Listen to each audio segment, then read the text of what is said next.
I speak to God in public. I speak to God in public. We're just recapping how real this is.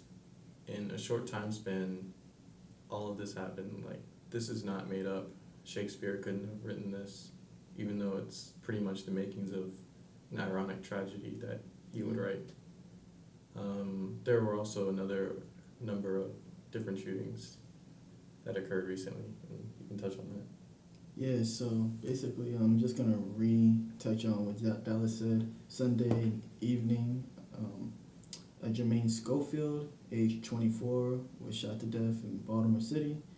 Then Monday evening, which is yesterday when we're recording this, from the time from when we're recording this, July 11th, at Jermaine Schofield's, candlelight vigil, an additional 5 people were shot. There were 30 people who were at the candlelight vigil, all of them, mourning and giving tribute to Jermaine Schofield. And then someone came into the crowd and began to start just shooting. And it makes you think how much, hatred can a person have for someone that you start shooting the people that are mourning for them after they're already dead. It's just very, like, I can't even word it properly. It's just unbelievable. And it's just like stuff like this hasn't been like uncommon in Baltimore lately. Like, I remember it was June 8th, right? That I heard a story that there was a funeral in Baltimore.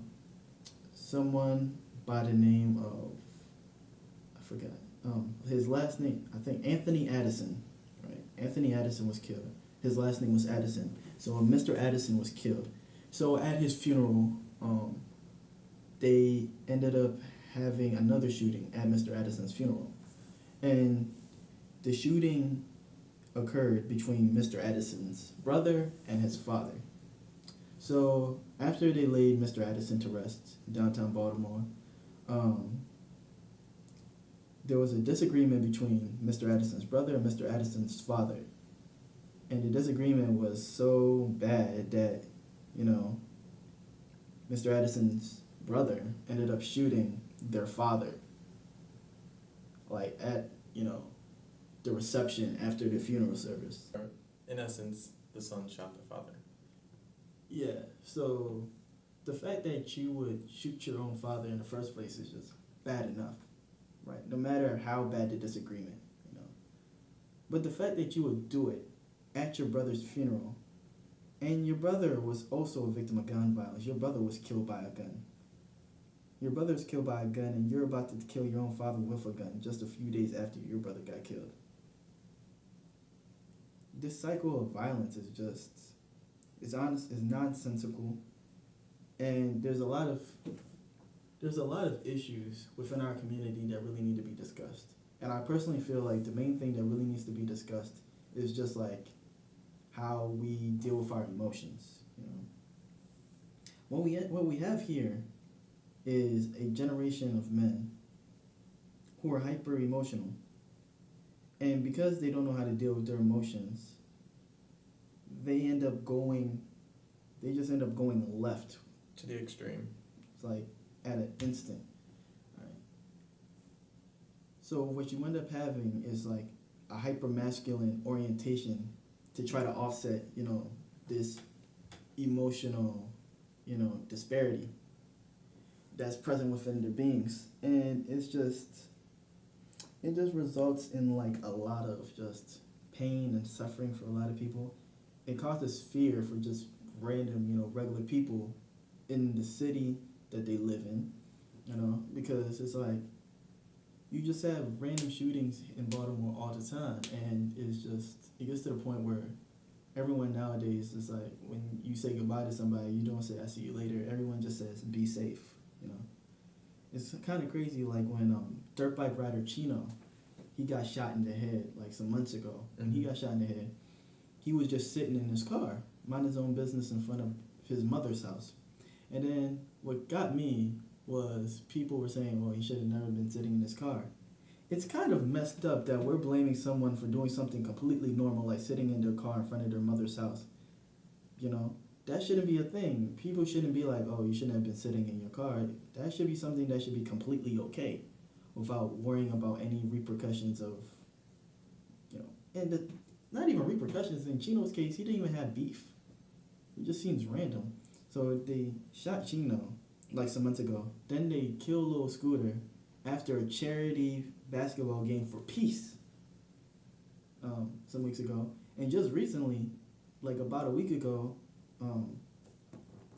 Chino's brother, Chino's older brother and Lil Scooter's manager, YBS Chubbs, he got killed, like at Druid Park. So you now have like three men that are intimately like connected to each other that all got shot. So it makes you wonder, like, what beef one could someone have had with one of these three men? Two, instead of going straight to like violence, how come these men weren't able to talk it out? Because honestly, like for all three of these, shootings to happen, the way that they happen, clearly there has to be a price on like Chino's family's head, or the people just connected to him, or the people connected to Lil Scooter, whichever have you. And it's gotten to the point where, upcoming rapper Tate Cobain, who's also from Baltimore, he signed to 300 Entertainment, which is, underneath Warner Brothers Records, which means that he has a major record label deal now, even though 300 is an independent label. Tate Cobain recently said after Lil Scooter got killed that he's going to stay in LA, that there's no reason for him to come back to Baltimore. That's sad. You shouldn't have people not wanting to live in their hometown. Like, and pretty much the song that got him big was literally about living in Baltimore. Yeah, Tate Cobain's song is about living in Baltimore, like the stuff that he saw every day living over in East Baltimore, So for that to be the song that got him big, and then he doesn't even feel safe in the city that he was trying to tell. He's trying to tell the world, Baltimore's story, and he doesn't even feel safe to even live in Baltimore anymore. It's a shame. It's a shame, and it shouldn't be this way. And people shouldn't be getting like, I don't understand why, like, it just seems that when people get mad, especially in this city, people just seem to like react super quickly to the point where it's like all logic just flies out the window, and it's not even just here, it's in a lot of other, East Coast cities as well, such as Philadelphia, parts of DC, it's an area thing, So I just don't get it. I really don't, and it's very discouraging. It makes you think and wonder, like, okay, do I really want to like live in Baltimore the rest of my life? Do I really want to subject my children to this? And a lot of people feel no, which is why, like, I know some people that live in Baltimore City that have never even lived in Baltimore County, right? I know people that have been in Baltimore City their entire lives, and their life goal, like their goal in life is to move to Baltimore County. Like, I've met people that their life goal is to move to Baltimore County. Like, that's crazy to me. And, I've just never seen, like, it seems like in Baltimore especially, there seems to be a lot of hatred. Especially in, like, things where, like, people seem to be, like, about to get out or they're doing well.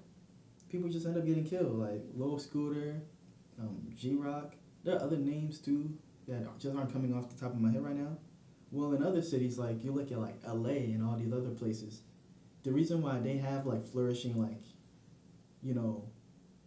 entertainment brands or, like, a flourishing, music industry in those cities is because people support each other out there, And that's one reason why there are a lot of successful people from Baltimore, but you notice they don't continue to live in Baltimore. Like, they either move to Howard County, or they just they move out of Maryland altogether. They go to LA, they might go to New York. Like, they don't stay here. And people should not be afraid to stay in a place that they were raised. It shouldn't be this way at all. And if you look at the style of these killings, there's no honor in shooting into a crowd of women and children. At all. Especially people grieving, too. Mm-hmm. The fact that there's no conflict resolution kind of says that we just want these problems to go away, and these problems may be a person or an issue, but the fact that people can't talk it out, and even with the style of killing, like a gun, there's no connection to it. There's no face. You're not facing anyone. You're not looking anyone in the eye. It's just one shot, and their life can be ruined forever. And also, we don't really think about the ongoing effects that these types of killings can have. For example, if a male without children or with children dies, then his whole line of descendants that could have been are now gone. Like, that possibility is over. And these people could have been future presidents, future leaders, future doctors, future lawyers, and there's no telling how much they could have contributed to society, especially living in a city such as Baltimore, where people nickname it Baltimore Murderland. There's so much more that needs to be done, and that anyone could have pretty much helped. I don't know, man. It's kind of crazy. It's gotten so bad that it's kind of like, sometimes, and it's not like with all this isn't with all people, but it seems like sometimes it gets to the point that we as a city, we even take pride in the fact that, like, Baltimore is so dangerous, Sometimes we brag about it, like, we boast about it, like, when people say they're from other cities, we're like, nah, Baltimore's way worse than that, And it's like, people say it as, like, a badge of honor, because it's like, yeah, I've made it to this age in this city, But I don't even feel like we should use that as, like, a badge of honor. Like, it should be something that we say with, like, a mournful tone, We should be sad about it. We should be wanting to, like, change it more. Like, because too often we hear, like, people be like, man, that's just how it is, man. Just worry about yourself. There's no fixing Baltimore. Like, just get your money and go. But it's like, if we keep having that, mentality, there's no way it's going to improve. Like, no way it's going to improve. And there's, like, so many things that we could do to, like, cut down this violence. Like, one, like, as we talked about before, once again, in the previous recording on Sunday, one, like, stop closing down all these schools, Give these kids something to do. Like, stop cutting after school programs. Like, these kids stay off the streets, Like, build a stronger rapport between the police and the citizens, have more citizens that live in that area, work with the police so people will be more comfortable with the police. Because honestly, a lot of these, killings that have been happening recently, they've been on the rise after the Freddie Gray case because the police purposely pulled back. Because after a lot of the backlash they got after the Freddie Gray case, they were like, okay, you guys don't want us, here you go. Now, what they did was wrong. They shouldn't have done that. But at the same time, just because the police aren't there doesn't necessarily mean that the murder rate should go up. It shouldn't go up because here's the thing. With the police pulling out, police can't necessarily stop shootings, if that makes sense. Police can't always be there when someone has a gun in their hand and is about to pull the trigger. What the police usually do is, like, after that happens, they go there and they try to solve the crime. But they can't solve the crime without, participation from the citizens of that neighborhood or witnesses. Because people complain about the police not being able, to solve crimes. Police need leads. If people got what they wanted, if police didn't need these leads, if everyone just didn't snitch, right? And the whole concept of snitching, that's supposed to be tied exclusively to street life. Like, the whole code of not snitching is the code of the streets that if two accomplices commit a crime, right? They do it together. One cannot tell on the other one to get a lighter sentence. This is not supposed to apply to regular civilians at all. But what happens is that you have a bunch of people, the people that started, a lot of these codes back in the 70s and 80s, all of those people, or the majority of them, are either dead or in jail. So because the people that started this movement are dead or in jail, they can't mentor the upcoming, youth that are going to take over the system. So now what you have is just people just basically skewing, the meaning of what it originally meant to not snitch. It's not supposed to apply to civilians. So when you, as a civilian, you know something that's going on in your neighborhood, you don't tell the police. The police, they can't just go and just issue warrants without any leads, without any evidence. Because if they do that, then people are still going to complain, like, how are they doing this without knowing anything? Like, they can't just do that. That would give police free range to just break into homes and just search people whenever they wanted to, which of course nobody wants. So either way, the police are screwed. Now, granted, I am not condoning the bad, actions of police officers, okay? You can see that in the previous video that we made. However, what I am saying is this. There needs to be cooperation on both sides. There has to be. There's no cooperation on both sides. We're all doomed. Like, especially since no one knows when they're going to be in the other side of the situation. If, for example, God forbid, something happened to a friend or a family member of ours, of course we would want the police to be doing everything that they can, but who can do a job with both hands tied behind their backs and no leads to go on? mm-hmm. So everyone wants to have the freedom not to do something, but also the accountability that they'll be taken care of. So when people don't contribute to the overall well-being of, it could be an investigation, or, it could be something as simple as saying, hey, this happened, then society as a whole loses out on that information. Mm. And justice is never going to be served that way. It can't be served that way. Like, I feel one issue with, one reason why people don't want to snitch is because, let me not even call it snitching. Reason why people don't want to talk to the police is due to the fact that a lot of people are afraid. A lot of these people are afraid of what can happen to them. Because one thing that police have done a poor job in doing is protecting civilians after, they do talk to the police. So because the police have done such a poor job, that lowers the incentive of people telling. And the thing about it is that, there's so many people in Baltimore that are like, oh, well, the majority of murders are, they're associated with people dealing drugs anyway, so most of us in actuality are safe. Wrong.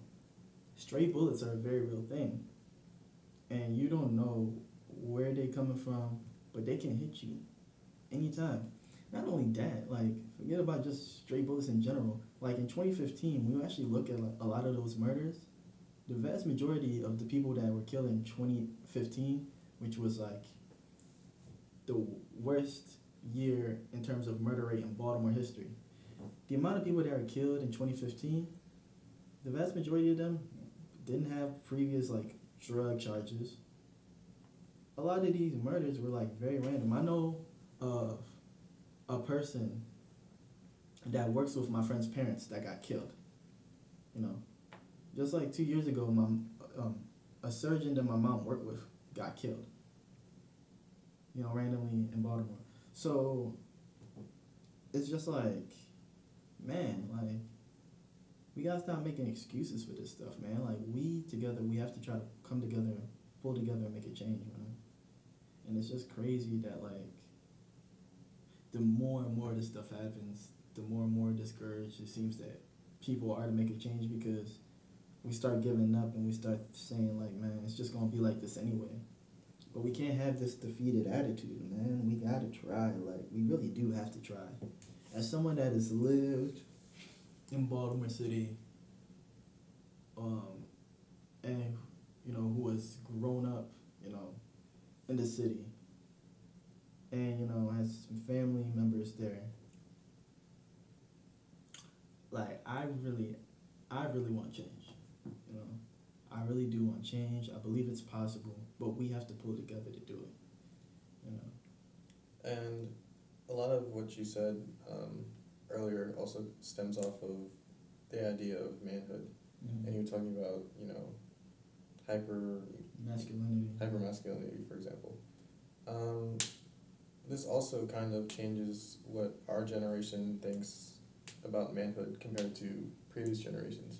Because I guess, back in the day, you could, if you had beef with somebody, you could go out in the street, fist fight them, and it'd be good.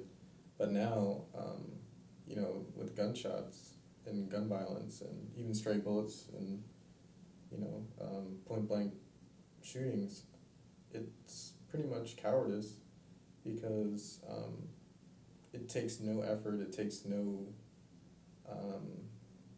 what's the word? Like there is no owning up to the other man or the other woman, for example, in the situation. Yeah, there's no culpability of one's actions. Exactly. And that's another thing that kind of takes away from the idea of masculinity. And also, if you look at these weapons, a lot of them are automatics, semi-automatics, which if you look at the reason why they're there, which is allegedly hunting, for example, you do have the right to bear arms and go hunting, especially, if that's what you do for a living. But there's no real reason why we should have these weapons, especially like in cities killing each other. But if you look at hunting, for example, like both sides of my family had hunting in their background. All you need is either a shotgun or a bow and arrow. If you're doing fair game, there's no reason you need to be hitting animals, much less people, with, rapid fire rifles, assault rifles. And that's another thing that our society kind of likes to gloss over, which kind of begs the question why we're selling these weapons in the first place. Another thing is the idea of like brotherhood and things like that. It's nice to think that, well, like for example, with I guess our friend group, we all, hold each other to a certain amount of esteem, and we all know like, hey, if you're slipping or, it's cool, we got you. But if you're, hanging out with the wrong crowd and stuff like that, then if people are encouraging you to do this behavior, then no one is accountable for each other. Yeah. And also, both of us went to college, and you can kind of see that with fraternities. The idea of brotherhood is definitely a good one. You want to be there for somebody, but this is also construed in, modern times. For example, I was at a funeral not too long ago with one of my friends, and something so simple as just, being quiet while the pastor is talking. The frat members were, just extra loud, rude, talking, laughing, and these were the people that, came through the door, in file with, their insignias and things like that. But it kind of goes to show that, these ideas of, what it means to be brothers, what it means to be men, what it means to have respect, what it means to have honor, are pretty much gone. Like I mentioned earlier, killing kids, women, innocent people, like that is, that shows no honor. It shows no respect for each other, and even, for, if you're religious, it shows no respect to God because you're just being disorderly in his house. What's your perspective on that? I agree, I feel like, I don't know, respect seems to be lacking a lot in this society in general anyway, like, it's just crazy, like, how things change. Like, I knew the way I grew up, like, I would never tell my parents to, like, shut up or, like, do stuff like that, you know what I mean? But then nowadays, like, you just walk to grocery stores and, like, you see kids, like, hitting their parents, kids yelling at their parents, telling them shut up, throwing temper tantrums in the middle of, like, the store. And it's kind of scary because it's like you guys are acting like this now. I can only imagine how you're gonna act like when you get older. And seeing these things, unfold the way that they're unfolding, like it seems like society keeps going deeper and deeper and deeper into like this abyss, and it seems like nobody really wants to pull ourselves out of it. And this isn't just in like the black community where we're dealing with like these issues of violence that stem from being like over areas of poverty. Even though in a lot of these shootings, and especially in Baltimore, a lot of these shootings aren't even necessarily over like things like stealing or like drug dealing to make money in a hopeless situation. Most of these shootings in Baltimore now are just like over like petty disagreements. That's the thing that gets me. They're not over, issues like drug dealing and, like stealing and like beef like they were before. A lot of this is over petty things. Materialism. Like either materialism or you feel like a person said something to you that you didn't agree with. So instead of talking it out, like, man, you shoot him. Like, so we can't even, honestly, in my opinion, we truly can't even use, the crutch of, oh, this is because we're all in an impoverished area anymore. This is truly just a culmination of a generation of people that don't know how to deal with their emotions. That's the thing. We as a society, not just black people, but we as a society, we do not know how to deal with our emotions. And it's a major problem. And so in our community where you already have like, at least over the past 30 years since, the crack epidemic of the 80s, and even like, okay, probably last 40 years if you include like post-Vietnam War, when you already have like that history of like violence due to like, drug dealing and all these other types of things, and you have a generation of people that don't know how to deal with their emotions. It's just a recipe for disaster, man. It's a recipe for disaster. And not only that, we even know someone that's been killed this year. Anthony Drumgoole, who ran for Digital Harbor when we were in high school. Me and Dallas ran track together. Like, there's a video of him getting killed this year. I'm just finding that out. You ain't know Drumgoole got killed? No. Yo, he's dead. Like, I was shocked. Because sometimes I check through the Baltimore murders, because every year there's at least one person that gets killed that like you're related to, like whether it's through 6 degrees of separation or that you know that person personally. So when I saw Anthony Drumgoole's name, I was confused. Then I went on Facebook, our friend's like Facebook page, and he had posted a picture of them running together back in high school, back in like year 2008. So Drumgoole was a multiple time state champion in the 100 and the 200 individual races, and then I found out he got killed, and they actually have a video of his killing on camera, and he was just minding his business, walking in the street, and somebody with a mask came up on him and just shot him and then ran away. And for that to happen to someone that like I've seen, physically, that I saw for years, like for a couple of years running track, it's just senseless. Like he was going to Coppin State University the last time I checked. He was on the football team. He was really trying to make a difference in his life, and then he just got killed. And why he got killed, I don't know. Was it with beef? I don't know. Was it with old drug stuff? I don't know. I know that he was trying to change his life. I know he was trying to have a better tomorrow. But the fact that he got killed the way that he did, you could tell it was premeditated and that person was waiting for him. And that's what made it the worst for me, because it's just like, man, like, you don't know. Like, that's the thing that's scary about Baltimore. You don't know, like, how, like, your end may come. And it just may come just like that over something petty. Only God knows what he got killed over, but I know it wasn't anything worth taking his life. There's almost nothing worth taking another person's life over, period. And the thing that gets me is like, he was just walking in nighttime. People are like, you shouldn't be walking at nighttime. it's just crazy because it's like, you know, I've lived in Baltimore the vast majority of my life, but like last year, actually not last year. Wait, yeah, last year, I actually lived for 1 year in Montgomery County, you know, and living there was just so different from living in Baltimore. Now, of course, you know, the socioeconomic, you know, factors involved, you know, other cultural things, you know, it makes living there different, of course.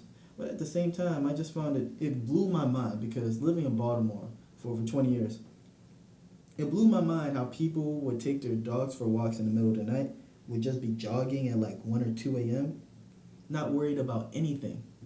Like the second it gets dark here in Baltimore, whether it's like 8 o'clock or even 9 o'clock, people are afraid to hit the streets.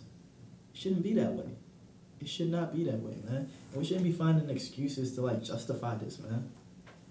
And it's also interesting that like when we go to other places and you know other parts of the state, country, you know, internationally, I feel like I don't know if you can probably second me on this, but we're always so much more aware than everyone else is. We're always looking at every angle of something. Yeah. We're always waiting for, you know, the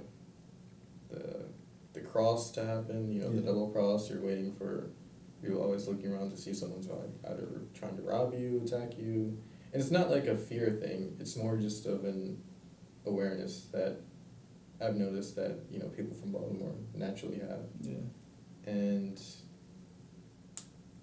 like both of us, we can go, you know, anywhere, business district or even, you know, the worst parts of Baltimore City that people are kind of scared to go through, and we'll just have the same mentality all the way about, you know, just watching your own back, but just, you know, just living whatever your life is. And that's also another thing that I noticed that people are kind of scared to do in Baltimore. Both of us, you know, go to professional environments, and people in the professional environments are scared to interact with people that actually live in these residential areas. And that's, you know, we talked about it earlier with policing, but it's also a huge problem with, you know, medicine, because I've noticed a lot of people just naturally assume the worst of patients, which is, you know, stereotyping. Even just being in a store, like, no one knows, you know, how much education we've had or, you know, our morals and values, but just seeing us and seeing how comfortable we are, like, people naturally assume that we, you know, might steal something, and things like that. And it's just kind of sad that there's that much disconnect between different levels of people that realistically probably live in maybe a 20-mile radius. Yeah. And I feel like without any hindrance to acknowledging the diversity, and that could be, you know, socioeconomic, racial, nothing's gonna happen. Like, there's just going to always be two different groups of people in one space. And the failure to integrate pretty much means that more fear, more rumors, more stereotyping can only just breed. And it's not going to get better unless it's addressed. Yeah. I don't know. I'm kind of like, I feel like these past 2 days that we have recorded, I feel like we've touched on like everything. And then, so now it's just kind of like, you know, I think it's just time for us to just like, you know, take a step back, reflect on everything, and just think about what we can do to try to like at least make lives better for like people that aren't us, you know. And we just make lives better for everybody, man. Like, life's better for everyone. Like, I don't even know what to say. Because like when you sit back and you think about this stuff, it's just really, really sad. Extremely sad. And there's so much to get involved in, like, you know, so many layers from, you know, police mistrust, some of which is most definitely founded. Some mistrust isn't as founded, but there's still that element of it there. Just like hate within our own people. Just not knowing how to deal with emotions. Centuries of just feeling downtrodden and feeling hopeless. You like put all of this together and you just have like a recipe for like disaster, and it can just be bad sometimes, man. It can be real, just like horrible, like, and then you just sit back and you just, every morning, every night, you just pray to God that He protects you and He keeps you safe, and you just make a home safe at night, and you just pray and pray and pray that things get better, and then you get discouraged that the things aren't getting better. But at the end of the day, prayer without action is like useless prayer, So until we really like make like a legitimate effort to change things, then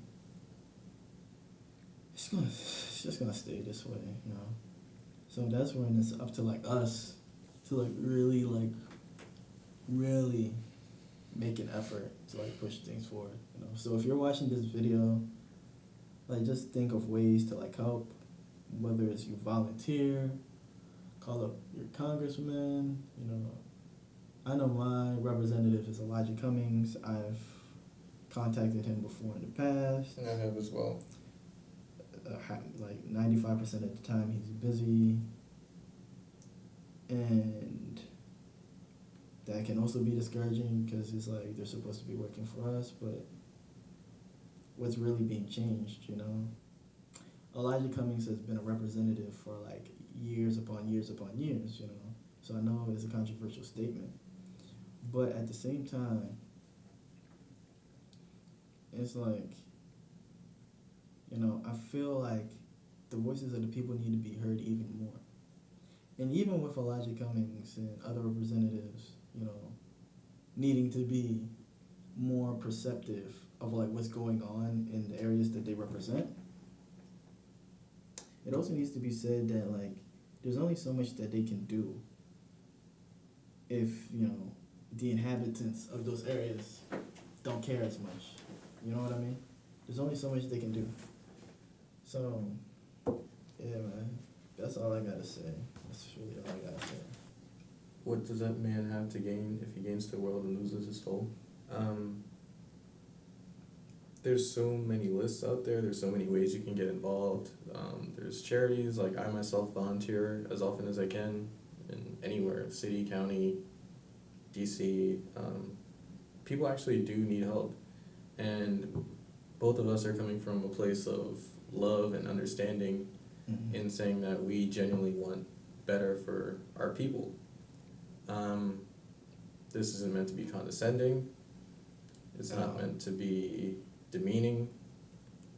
It's just meant to be encouraging and inspiring. And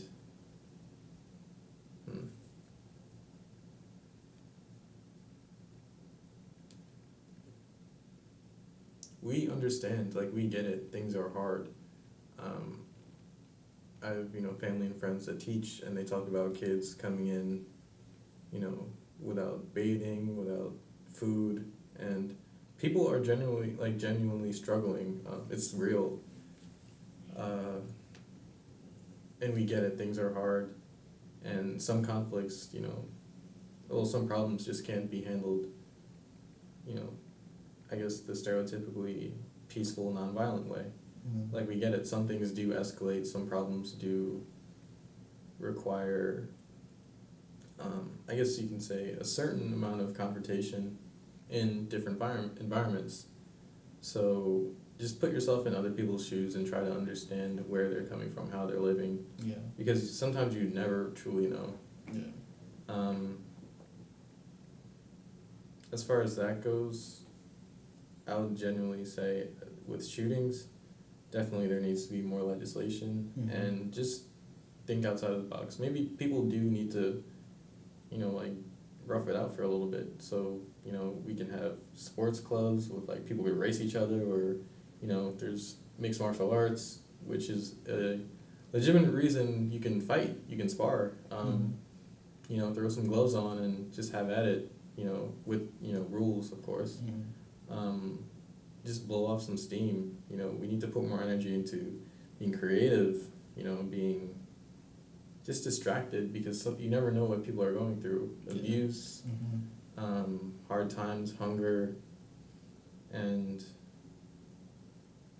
as long as we can have like these positive conversations, then we can hopefully inspire, like you said, our leaders, and just listen to us. We have ideas.